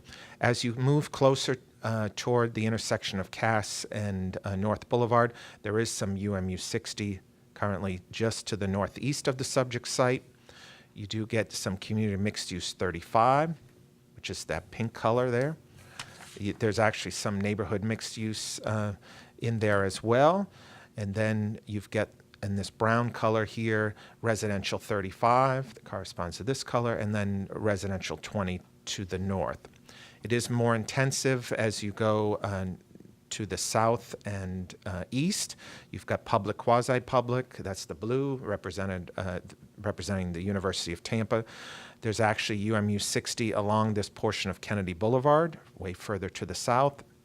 And then we have some regional mixed use 100, and then this gray area is the Crosstown Expressway. You can also see this is not a road here. This is the CSX tracks that lead through Tampa and down to South Tampa. Under the request, here's the subject site. It's kind of hard to see, but it does change to that same color that's to the northeast of the subject site, that UMU 60. Currently, under the general mixed-use 24, 42 dwelling units can be considered, or a maximum of 114,998 square feet of non-residential uses. That general mixed-use categories are one of those unique categories that allow residential, commercial, and light industrial uses all in the same area. Those were really placed to identify areas that built prior to planning and zoning within the city, so they had an eclectic mix of uses. Under the proposed urban mixed use 60, the potential goes up to 105 dwelling units, or a maximum of 249,163 square feet. And again, since it is a mixed-use category, you can either use the floor area ratio or the unit count, whatever ends up being more beneficial to the applicant. The amendment going to that urban mixed-use 60 would remove consideration for the industrial general IG zoning district, since the urban mixed-use 60 does not allow industrial uses. That concludes the briefing for me, at least. Any questions on? Any questions from commissioners for Mr. Hay on this item? No? Okay. Great. Item 7C, Ms. Malone.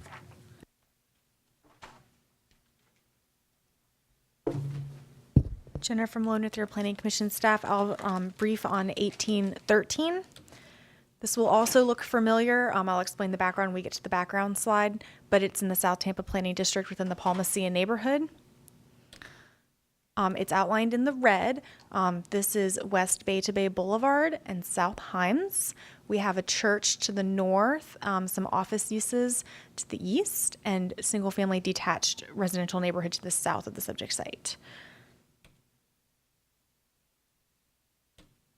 Okay, it's a privately initiated small-scale amendment at about 0.19 acres. The request is from residential 10 to residential 20. There was a previous amendment request, 1704, and I do believe that this board was briefed on that item, but that it was withdrawn before the public hearing, and it had been sent out for agency comment as well. This is the adopted future land use map. The subject site is that residential 10, which is that orange color. We also have the community mixed use 35 right across the street, which is the purple pink. This is residential 20, which is the darker brown, and then residential 6, which is yellow. And then we have South Del Mabry Highway over here with that pattern. And the proposal would be to change the subject site to residential 20. This would increase the potential from about 1 unit to 3 units. It would also increase the square foot allowable from about 2,000 to 4,000.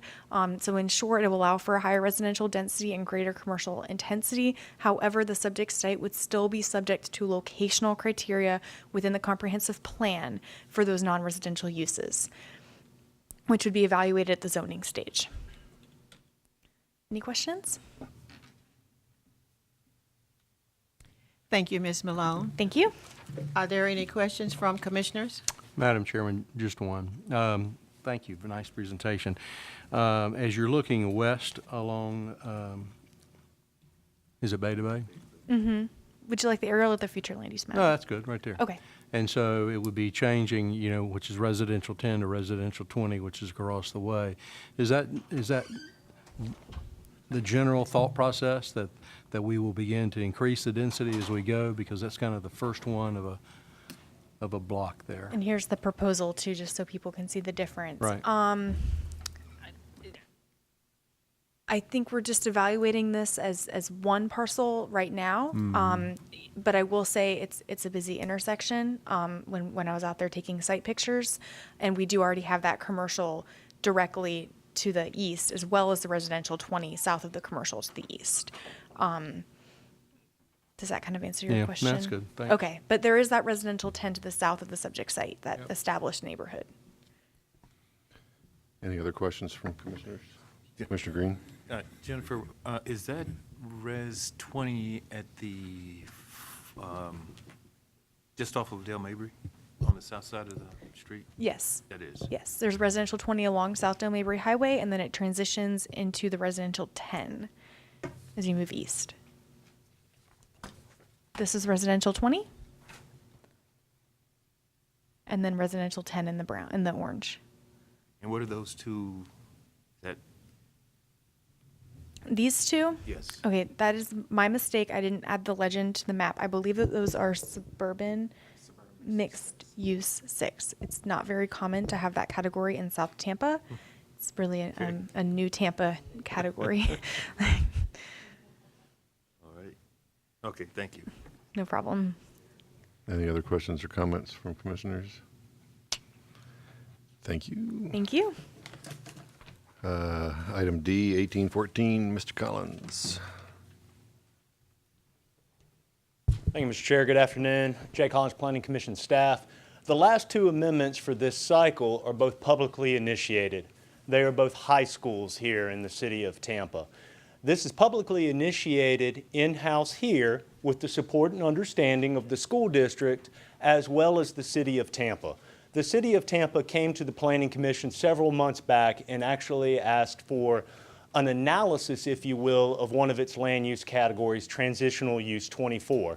In undertaking this analysis, which is not yet complete citywide, staff immediately found parcels associated that are publicly owned, in this case the school district with these two schools, and said, you know what, as we move forward in this study, we can do something right now. We can go ahead and initiate amendments to actually change these schools into the public, quasi-public.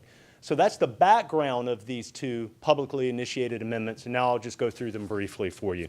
So 14 is Middleton High School. Where are we? We're in the Central Tampa Planning District. We're in the East Tampa Urban Village, more specifically the East Tampa East Tampa Business and Civic Association. And getting down a little bit closer, it's a nearly 50-acre site. This is Middleton today. Middleton used to be Chelsea and 24th many, many moons ago, just south and just to the east of this site. I believe the school district purchased this property about 15, 20 years ago. And then this school came online, again, about 15 years ago. It serves not just East Tampa, but a little bit further afield from East Tampa. So where are we? If we look at the major east-west road that says US 92, it's Hillsborough Avenue. Moving to the south, I'm bookended by 22nd. Then further to the south is Osborne, again running east and west. You can see there specifically neighborhoods to the east, neighborhoods to the west. If I go to the north, you'll see some of the commercial, and that'll become more evident when we look at the land use maps.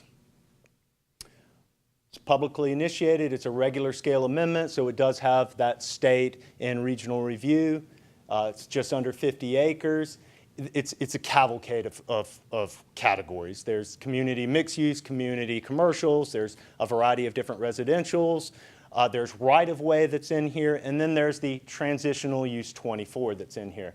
And moving it to public, semi-public, which is what you would see for schools, city-owned properties, and a variety of other public uses. So we just talked about all of the different categories. What is the transitional use 24? The transitional use 24 is kind of that purple or very dark pink that you see towards the east of the site. You can also see the large block of residential 10 and the other residential 35s and residential 50s. You can then see the bookends of the residential 10 there, showing some of the single-family detached, again, the neighborhood, the kids from those neighborhoods that go to Middleton High School. Here we see with the public semi-public, and again, we talked about just briefly the commercial atmosphere that you have to the north of it along Hillsborough. You can see that depth coming off of Hillsborough, several hundred feet from Hillsborough, all the way up to where it just runs right into the school. So the potential. Well, I won't speak for the school district, but I don't think the school district is in the business of saying that they will one day put 1.6 million square feet of building there. But no.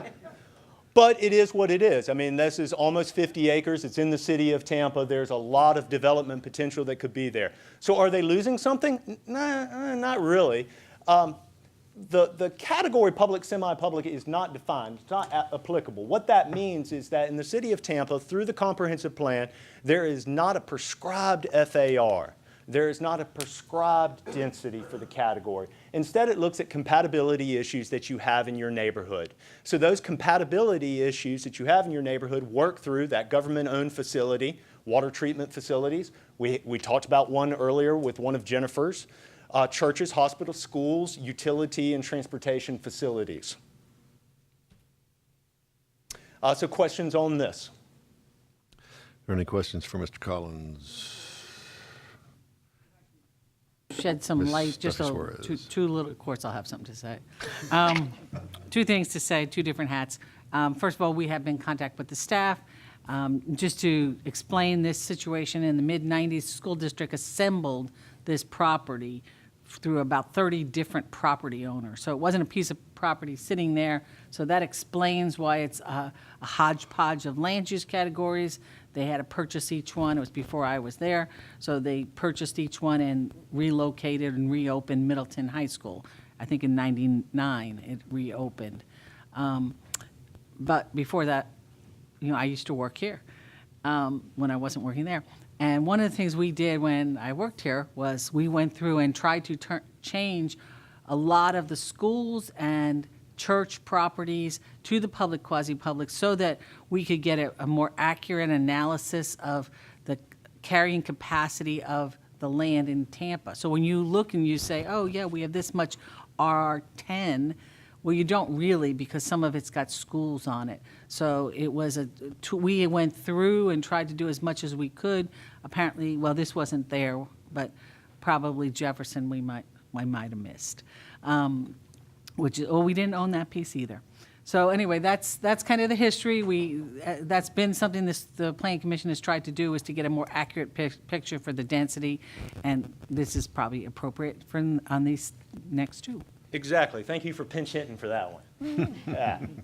Practice. I see no other questions. You can go to the next one. Thanks, sir. So 15, this is Robinson High School. So Robinson High School is very far removed from Middleton geographically. We're going all the way down into South Tampa, specifically Gandy, Sun Bay South, and we're a little bit more than a stone's throw from the Air Force Base down here. So specifically, Robinson High School is public, semi-public. But the property directly to the south, which the school district also owns, currently has residential 20 and, again, the transitional use 24. So the school district has some plans. I've been told an interim plan may be that in 8 years, David's kids will be learning how to drive out there. So it will be for those of us with children or your neighbor's children going out there and learning as student drivers. So again, publicly initiated, this is small scale, 8.5 acres, res 20, transitional use 24, to that public, semi-public. Here we have the currently adopted future land use showing the public, semi-public of Robinson to the north. There is also a school, which totally just went out of my mind, on the other side of the railroad tracks going north and west. There's a City of Tampa Park. Thank you very much. City of Tampa Park just further to the north. And you can also see, again, a variety of residential 10 throughout here with the single family detached. And again, you can see some of the transitional use 24s, that more dark purplish color just to the south. There's a trend here. You'll see this in the coming months as we continue to come forward with some of these. If this were to be approved, showing them public, semi-public. Again, that potential, the existing potential on the site, and then again, the same thing, it's not a defined category. It would look in zoning for compatibility issues, but it's the same types of uses that you can have there. And that concludes this one as well. Are there any questions specifically for this one? Well, I have a simple question for Sir. this training area, the interim use. Are you just going to teach them how to order an Uber or what? No. Actually, we've already developed this. As our driver's ed range, we are putting next school year, there'll be an addition at Robinson High School. It's under construction right this second. And we are going to be using some of the parking, reconfiguring the parking in the driver's ed range, because the enrollment there is growing. And as you know, there's been quite a lot of new growth approved down in that area. So actually, it is our driver's ed range. And if a portion of that parcel may be a future elementary school, but right now, the east end is our driver's ed range, and we expect it to stay as our driver's ed range. Yeah, I'm just wondering, driver's ed's kind of maybe disappearing, right? No, please, God, no. They need it. Self-driving cars Oh, and all that maybe. wonderful sort. Maybe. Are there any other questions? Commissioner Green? I just have a question. Jay, on the Middleton site, you mentioned, you're aggregating all of these parcels with these different land use designations under public, quasi-public one designation, essentially. And I know the district is in the business of building and maintaining and operating schools, but could they build something else on that property in the future? I mean, would that land use designation allow for, I'm going to go out on a limb here because I know it's happening in other states where districts are actually building workforce housing for teachers. Right. Could something like that ever happen?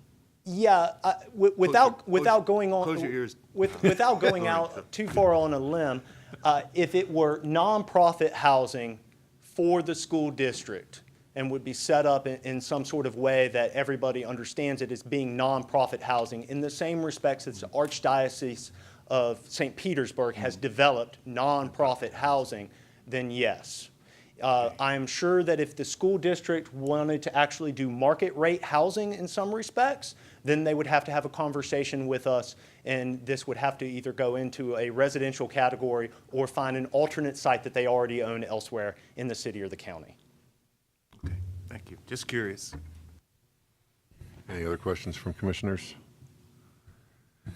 Thank you, Mr. Collins. Thank you, and just one last thing, that this is a briefing, so there is no recommendation, and the public hearing on this will be November the 19th, 5:30 or thereafter. Thank you all, I appreciate it.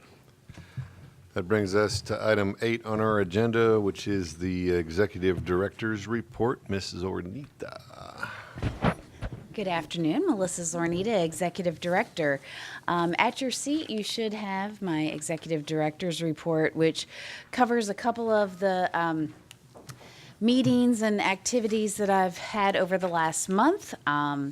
One highlight was I got to be a speaker at the Tampa Downtown Partnership debriefing on transportation. I don't often get to wear the transportation hat. I'm usually talking about land use, but Beth Alden wasn't available, so they asked me, which was kind of fun. I did, that presentation was part of the It's Time Tampa Bay effort, and I did just want to take a moment to again highlight the tremendous amount of work that staff did to get 9,500 people to take that survey. 84 presentations and events, many of them in the hot summer heat, or standing at the Brandon Mall asking people to take a survey.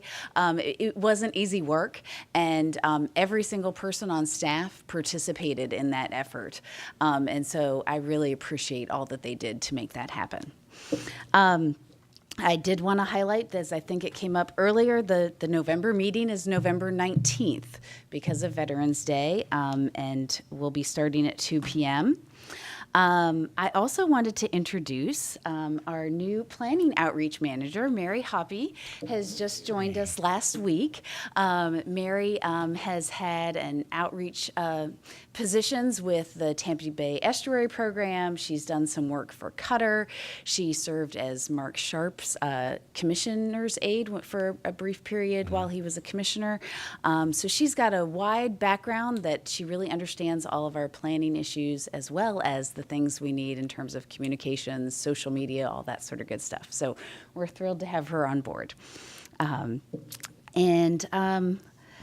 I also wanted to let you know that on October 29th, there is going to be another meeting about the regional Metro MPO study. Some of you have attended some of these meetings in the past. There have been 2 prior meetings, and this is the 3rd one. This one's in Hillsborough County, and it's at the Port Authority in Cruise Terminal 2 from 9 to 1. This one, they will be really discussing the draft recommendations by the consultants. So I will make sure to forward when T-BARTA sends out the information to RSVP for that event, that information to all of you. So please consider attending that. A couple of things regarding contracts that I wanted to mention.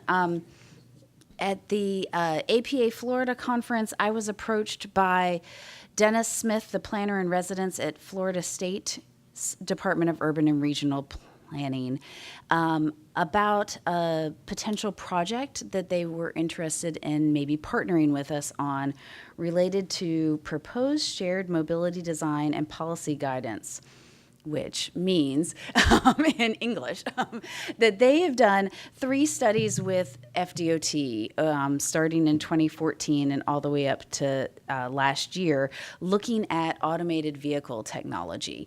And so they they've looked at utilizing that for aging population, envisioning Florida's future transportation and land use in an automated vehicle world, and then most recently, MPO policy planning guidance for automated vehicles. And they FDOT is interested in them progressing with that research to looking at urban design and land use implications of automated vehicles. And what they've approached us to do is to look at the Tampa and Hillsborough counties' comprehensive plans and 4 case studies in Hillsborough County in conjunction with the work they would be doing for FDOT, looking at some other case studies around the state. That's something we've been talking about. The potential is that we would sign a contract before the next meeting, since it's later in November, and they work on a semester basis in the university world, and would be looking at doing this in the spring semester, so starting in January. So they're trying to get these things nailed down now. So, yes. I'm sorry. Thank you, Mr. Commissioner. Chairman. Melissa, can you check with Cutter and see how they are progressing with similar effort? Christine and Van are working on something this semester with students, and that very. But I think it's for state DOT. Might be a little bit different, but it does have a similar thread running through it related to autonomous connected vehicle. Okay, absolutely. Dennis Smith, who's the planner in residence at FSU, indicated that they partner often with Cutter, and that they would be wanting to use them not only as stakeholders in this, but also as some peer review of their work. So, because I asked him about that, I said, why you all and not USF? So I asked that question, but I will absolutely make sure to connect with Christine and Van about what they've been working on, and making sure we're not duplicating any efforts there and are complementing their work. Absolutely. Great. Commissioner Chris. Changing topics. Okay, sure. I just wanted to pass on my compliments to your staff regarding It's About Time Tampa Bay. Did I get that right? It's time, yeah. It's time Tampa Bay. It's about time. It's both. It was really impressive. I saw a lot of the outreach myself. And then this morning I went to the Walk of Silence event regarding the Vision Zero, and you guys are out there doing really great work, so keep it up. Thank you. Thank you so much. I'll definitely pass that along. I had 2 more things to mention, if that's okay. Sure. We had one other contract. We're looking at a small contract with the company that did our climate survey to do some follow-up work with some focus groups with staff to understand some of the results of the climate survey and kind of delve in a little bit more on some of those issues. So they may come back to do that. And then lastly, I wanted to share some of the actions that Tampa City Council took on the plan amendments you heard. So the plan amendment from residential 10 to residential 20 in the Carver City Lincoln Gardens area right near Jefferson, Tampa City Council denied that amendment. The amendment from R10 to Community Mixed Use 35 in East Tampa, that one you all had found inconsistent, but City Council approved. The amendment in Palmetto Beach, which was going from R10 and R20 to CMU 35, you all had found that consistent, and Tampa City Council found that, approved that one.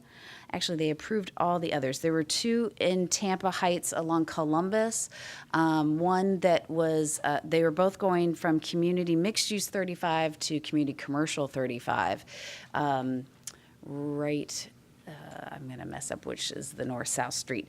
One, the applicant submitted, and then we submitted one to go along with it. Both of those they approved.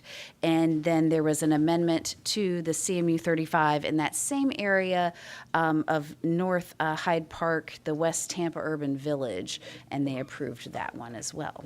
So the only one that they didn't agree with you on was that one in East Tampa. So just thought I'd share those results. Great. Any Thanks, other Mel- questions? Thanks, Melissa. I actually wanted to comment a little bit on the It's Time Tampa Bay thing. The 9,700 responses, that was almost double our last outreach that we did some time ago. Our biggest one before was 3,500. Now, this was a 3-county effort, so I don't want to take all the credit because Pinellas and Pasco were out there getting folks to respond as well. But yes. Yeah. I mean, it's a big response, but it always blows my mind when we have, 1 million people running around and we only get 10,000 responses. But, okay. Yeah. Good. Thanks. Commissioner Joseph.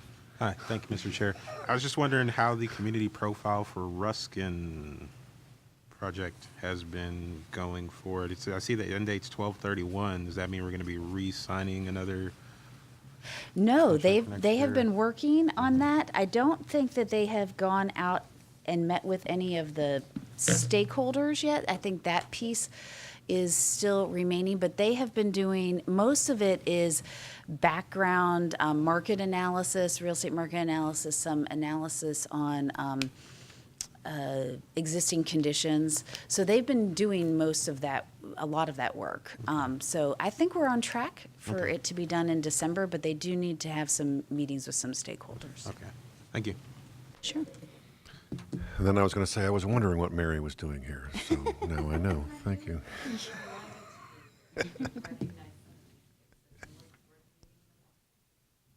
Great. Thank you, ma'am. Let's see, brings us to item 9 on our agenda, other business. First item is chair's business. I have none of that. Is there any old business we need to discuss? I don't think there's any of that. New business, do we have attorney, please? We do have a statement of interest summary. I will read it for the record. For the elected offices, we have 3 nominations, and this is by alphabetical order of last name. For chair, we have Derek Dowdy, Cody Powell, Mitch Thrower. Vice chair, Derek Dowdy, Nigel Joseph, Cody Powell, Mitch Thrower, Jacqueline Wilds. Member at large, Derek Dowdy, Nigel Joseph, Cody Powell, Mitch Thrower. MPO member, Derek Dowdy, Theodore Trent Green. MPO alternative, Derek Dowdy, Karen Crest, Michael Marino. For the ad hoc committee boards, we do have 3 members for the PIC, Michael Marino, Mitch Thrower, Jacqueline Wilds. 3 members for the budget, Nigel Joseph, Tony Rodriguez, Mitch Thrower. And for River TAC, we have Derek Dowdy. Again, these are the initial nominees that will be part of the initial nomination in November, that we will take any additional nominations and then they'll be closed. Okay, great. Thank you. Is there any other new business from commissioners? Committee reports.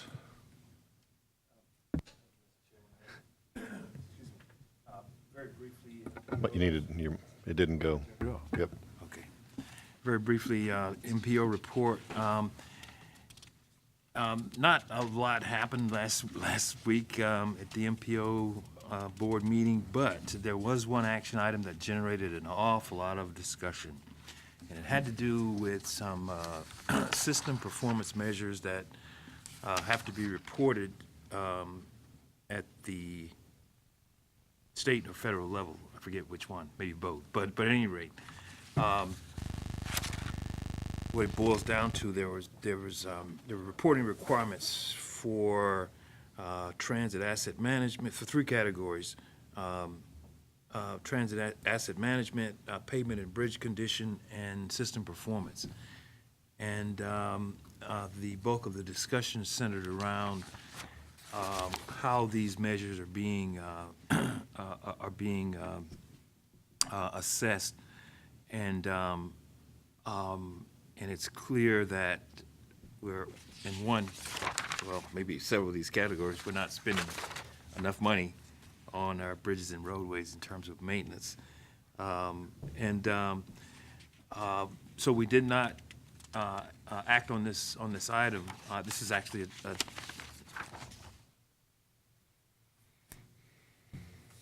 a tip amendment, rather.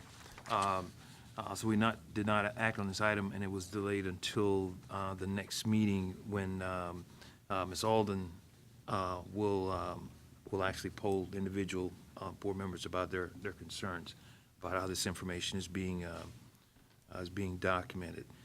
One of the sticking points during the discussion was, I guess, the appearance that we're setting the bar pretty low in terms of performance measures in these areas, and a lot of board members ask, well, if we're setting the bar that low and we're just meeting the basic levels, let's say, of performance, and we've been doing so for so long, why are we looking beyond that or setting the bar higher, let's say? But that was the major point of discussion at last week's board meeting. Great. Thank you, Commissioner Green. I'll give a brief report on the Riverboard TAC. We met our last meeting. It had a presentation on the status of the West Riverwalk and how it's kind of shaping out, which was kind of interesting. Not really a whole lot to be able to provide, but it was since the east or the Riverwalk itself is basically complete, and we're seeing some movement along on the west bank. We had gotten a little bit of a look as to what the future might bring. Nothing more substantial than that. And yes, Commissioner Wiles, something's coming up, right? Something's coming up, yes. Our 36th Annual Planning and Design Awards. TICO is our marketing partner, and the Tampa Times. And we have winners that are going to be selected from our jury and presented by Brendan McLaughlin on Thursday evening, October 25th at T. Pepin's Hospitality Center. The Johnson Pope reception starts at 6:15. Dinner and the awards presentations will begin at 7:15.